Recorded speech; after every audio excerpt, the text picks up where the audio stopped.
नमस्कार साथीहरू, शिक्षक सेवा आयोग माध्यमिक तथा निम्न माध्यमिक तहको अध्यापन अनुमति पत्रको जानकारीमूलक भिडियो ल्याउने क्रममा सदा चाहिँ आज पनि उपस्थित भइसकेको छु।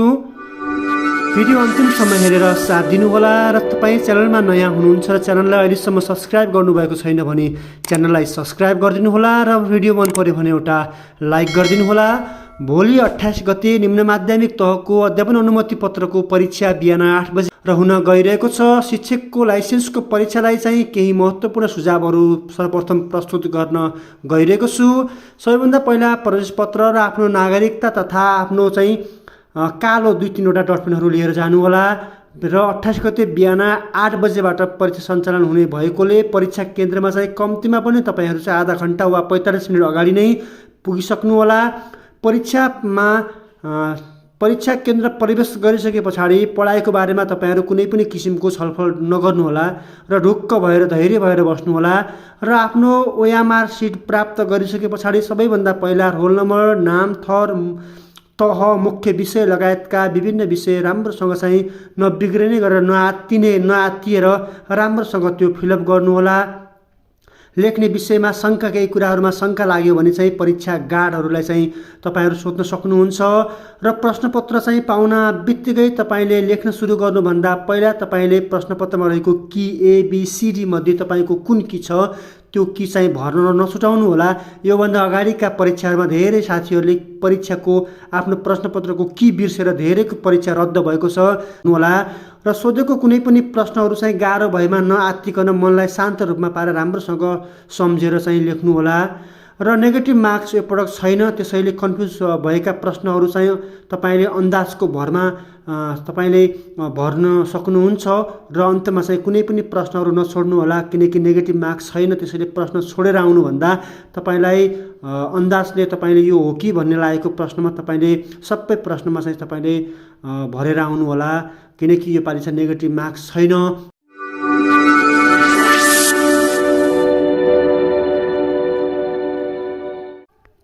आजको पहिलो प्रश्न रहेको छ, नागरिक बडापत्रले सुशासनको कुन कुरालाई प्रवर्धन गर्दछ? अप्सन क रहेको छ प्रभावकारिता, अप्सन ख रहेको छ पारदर्शिता, अप्सन ग रहेको छ उत्तरदायित्व र अप्सन घ रहेको छ जवाफदेहिता। तपाईले यसको सही उत्तर गेस गरिसक्नु भएको होला। नागरिक बडापत्रले सुशासनको मुख्य कुन कुरालाई प्रवर्धन गर्दछ भन्नेमा यसको सही उत्तर हो उत्तरदायित्व हो, त्यसैले यसको सही उत्तर अप्सन ग रहेको छ। र अर्को प्रश्न रहेको छ, शिक्षकले कक्षा कोठामा गर्ने अनुसन्धान केसँग सम्बन्धित छ? अप्सन क रहेको छ कक्षा कोठामा देखिएका समस्याहरूको पहिचान र समाधान, अप्सन ख रहेको छ सिकाइका सिद्धान्तको प्रतिपादन, अप्सन ग रहेको छ सिकाइमा सामान्य सामान्यकरण र अप्सन घ रहेको छ माथिका सबै। यसको सही उत्तर हो अप्सन क मा रहेको कक्षा कोठामा देखिएका समस्याहरूको पहिचान र समाधान। त्यस्तै अर्को प्रश्न रहेको छ, फ्ल्यास आई कहिले भरिन्छ? फ्ल्यास 1 कहिले भरिन्छ? अप्सन क रहेको छ वैशाख 7 गते, अप्सन ख रहेको छ जेठ 7 गते, अप्सन ग रहेको छ जेठ 14 गते र अप्सन घ रहेको छ भर्नु पर्दैन। यसको सही उत्तर हो अप्सन ख मा रहेको जेठ 7 गते। फ्ल्यास आई या फ्ल्यास फर्स्ट जेठको 7 गते भर्ने गरिन्छ। अर्को प्रश्न रहेको छ, कार्यालयमा प्राप्त हुन आएका चिठी पत्र तथा निवेदन तथा अन्य कागजातहरूको व्यवस्थित ढङ्गले प्रारम्भिक अभिलेख राख्ने कार्यलाई के भनिन्छ? अप्सन क रहेको छ फाइलिङ, अप्सन ख रहेको छ बडानुक्रमिक, अप्सन ग रहेको छ चलानी र अप्सन घ रहेको छ दर्ता। यसको सही उत्तर तपाईले पनि गेस गरिसक्नु भएको होला। यसको सही उत्तर हो अप्सन घ मा रहेको दर्ता। अर्को प्रश्न रहेको छ, विद्यालय शिक्षामा सूचना तथा सञ्चार प्रविधिको प्रयोग सम्बन्धी निर्देशिका पहिलो पटक कहिले जारी गरिएको थियो? अप्सन क रहेको छ 2058 साल, अप्सन ख रहेको छ 2066 साल, अप्सन ग रहेको छ 2069 साल र अप्सन घ रहेको छ विक्रम सम्वत 2072 साल। यसको सही उत्तर हो विक्रम सम्वत 2069 सालमा चाहिँ विद्यालय शिक्षामा सूचना तथा सञ्चार प्रविधिको प्रयोग सम्बन्धी निर्देशिका पहिलो पटक जारी गरिएको हो। विक्रम सम्वत 2069 साल अप्सन क है त। अर्को प्रश्न रहेको छ, यो पनि अत्यन्तै महत्त्वपूर्ण प्रश्न हो। यो जिल्ला शिक्षा योजना सर्वप्रथम परीक्षण गरिएको जिल्ला कुन होइन भन्दैछ है त। अप्सन क रहेको छ दोलखा, अप्सन ख रहेको छ चितवन, अप्सन ग रहेको छ बर्दिया र अप्सन घ रहेको छ झापा। यसको सही उत्तर हो अप्सन कमा रहेको दोलखा। जिल्ला शिक्षा योजना सबैभन्दा पहिला परीक्षण नगरिएको जिल्ला भनेको दोलखामा परीक्षण गरिएको छैन, चितवन, बर्दिया, झापामा चाहिँ परीक्षण गरिएको थियो। अर्को प्रश्न रहेको छ, यो पनि महत्त्वपूर्ण प्रश्न हो। यो विद्यालयमा प्रयोग गरिने आइइएमआइएसको EIE बटनमा दिएका मध्ये कुन विवरण भर्न पर्दैन? अप्सन क रहेको छ फुट, अप्सन ख रहेको छ थन्डर, अप्सन ग रहेको छ अर्थक्विक, अप्सन घ रहेको छ कोभिड। यसको सही उत्तर हो थन्डर चाहिँ भर्न पर्दैन, फुट, अर्थक्विक र कोभिड चाहिँ भर्न पर्छ है त। अर्को प्रश्न रहेको छ, यो पनि अत्यन्त महत्त्वपूर्ण प्रश्न हो। यो विद्यालयमा प्रयोग गरिने आइइएमआइएस सफ्टवेयर अन्तर्गत एक्सेल फाइल अपलोड गर्न दिएका मध्ये कुन विकल्पको प्रयोग गरिन्छ? अप्सन क रहेको छ ड्यासबोर्ड, अप्सन ख रहेको छ एक्सपोर्ट एक्सेल, अप्सन ग रहेको छ रिपोर्ट र अप्सन घ रहेको छ GR कोड। यसको सही उत्तर हो ड्यासबोर्डको प्रयोग गरिन्छ। एक्सेल सिट चाहिँ छ नि, त्यो अपलोड गर्नका लागि चाहिँ ड्यासबोर्डको विकल्पको प्रयोग गरिन्छ। अर्को प्रश्न रहेको छ, यो चाहिँ आइक्यूबाट रहेको छ। समूहमा नमिल्ने विकल्पको छनौट गर्नुहोस्। कमा आलु, खमा टमाटर, गमा मुला, घमा पिँडालु। आलु, मुला, पिँडालु चाहिँ जमिन मुनि फल्ने गर्छ भने टमाटर जमिनभन्दा बाहिर फल्ने गर्छ है त। अर्को महत्त्वपूर्ण प्रश्न रहेको छ, पाठयोजना निर्माण गर्दा ध्यान दिनुपर्ने कुराहरूमा तलको कुन बुँदा कम महत्त्वपूर्ण छ? अप्सन क रहेको छ पाठ्यक्रमको उद्देश्य, क्षेत्र र क्रम र विस्तृतीकरण, अप्सन ख रहेको छ शिक्षण सिकाइ क्रियाकलाप र शिक्षण विधि, अप्सन ग रहेको छ विद्यार्थी मूल्याङ्कन साधन र अप्सन घ रहेको छ विद्यालयको शैक्षिक वातावरण। यसको सही उत्तर हो पाठयोजना निर्माण गर्दा ध्यान दिनुपर्ने कुराहरूमा अलिक कम महत्त्व दिने कुरा चाहिँ विद्यालयको शैक्षिक वातावरणलाई चाहिँ अलिकति कम महत्त्व दिन्छ। महत्त्व दिन्छ तर अलिक कम महत्त्व दिन्छ, त्यसैले यसको सही उत्तर हो अप्सन घ। अर्को प्रश्न रहेको छ, नेपालको संविधान 2072 को कुन धारामा नेपालको राष्ट्रिय झण्डाको व्यवस्था गरिएको छ? अप्सन क रहेको छ धारा 5, अप्सन ख छ धारा 6, अप्सन ग रहेको छ धारा 7 र अप्सन घ रहेको छ धारा 8। नेपालको संविधानको धारा 8 मा चाहिँ नेपालको राष्ट्रिय झण्डाको व्यवस्थाको बारेमा व्यवस्था गरिएको छ। अप्सन ग मा रहेको धारा 8।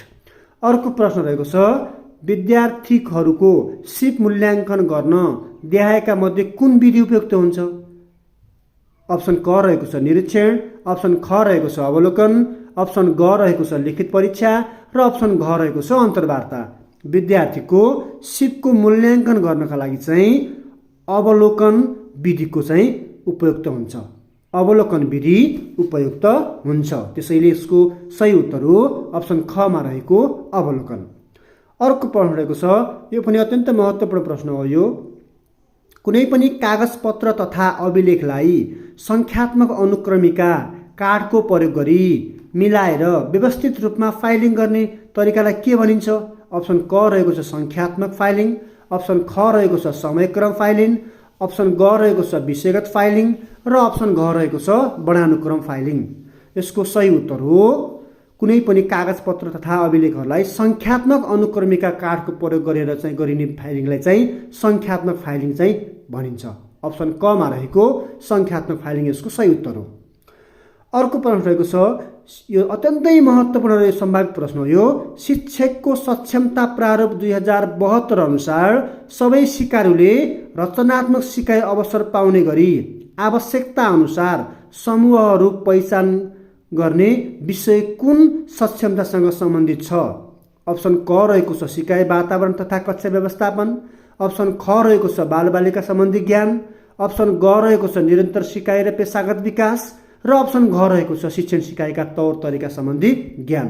यसको सही उत्तर हो अप्सन ख मा रहेको सिकाइ वातावरण तथा कक्षा व्यवस्थापन सक्षमता अन्तर्गत सम्बन्धित रहेको छ।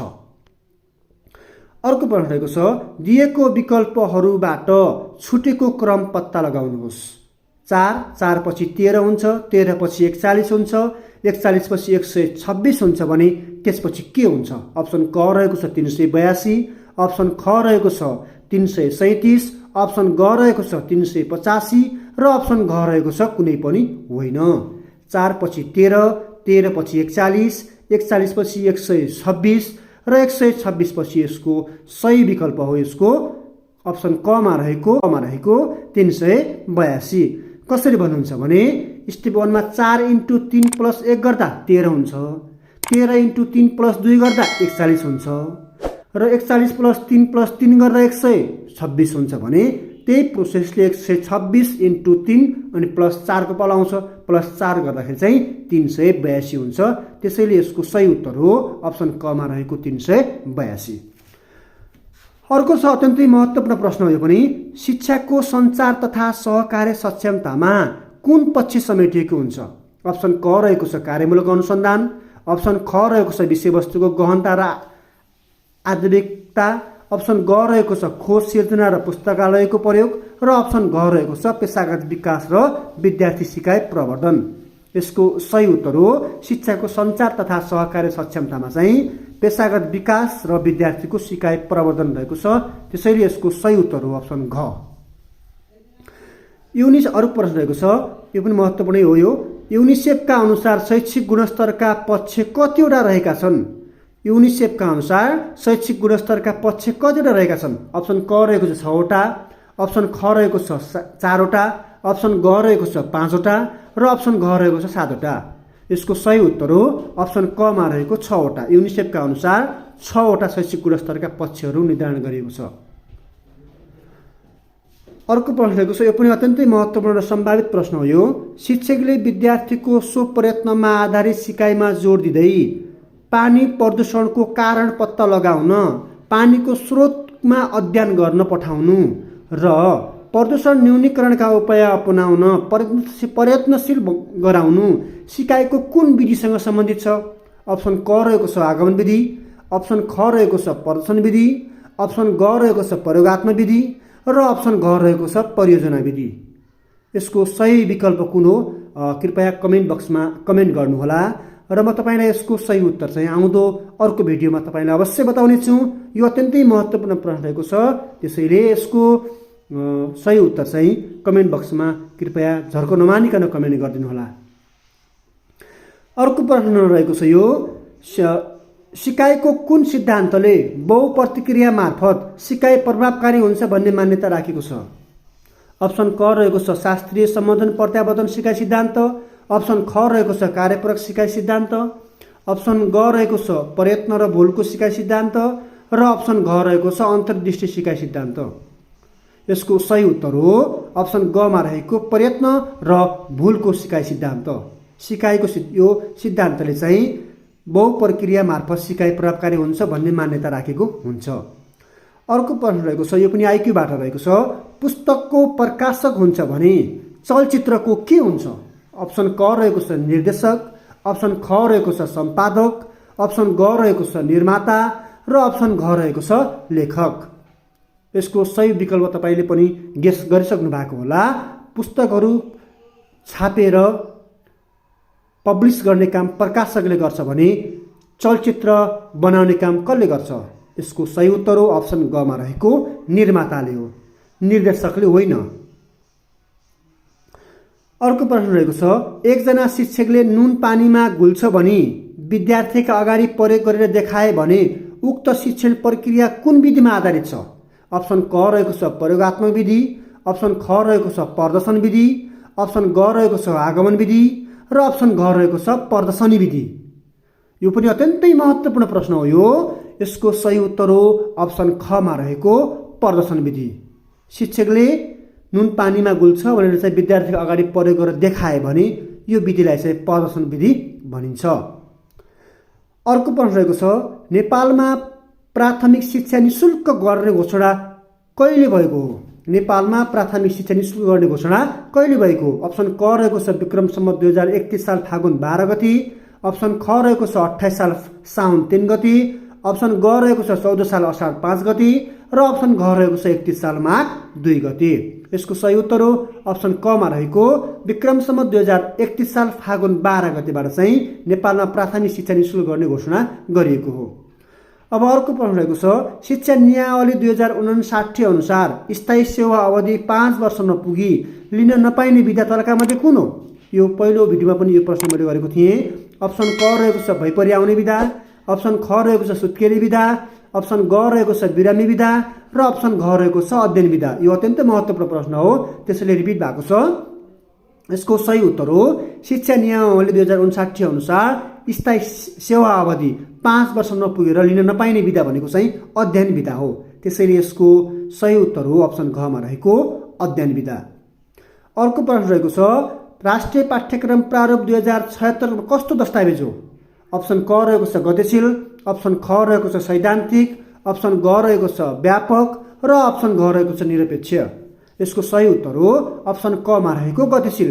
राष्ट्रिय पाठ्यक्रम प्रारूप 2076 चाहिँ गतिशील दस्तावेजको रूपमा लिन सकिन्छ।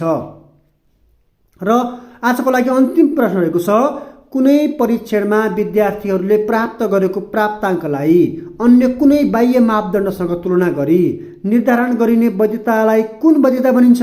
अप्सन क रहेको छ विषयगत वैधता, अप्सन ख रहेको छ आधार प्रासङ्गिक वैधता, अप्सन ग रहेको छ रचनात्मक वैधता र अप्सन घ रहेको छ समवर्ती वैधता। यसको सही उत्तर हो अप्सन ख मा रहेको आधार प्रासङ्गिक वैधता।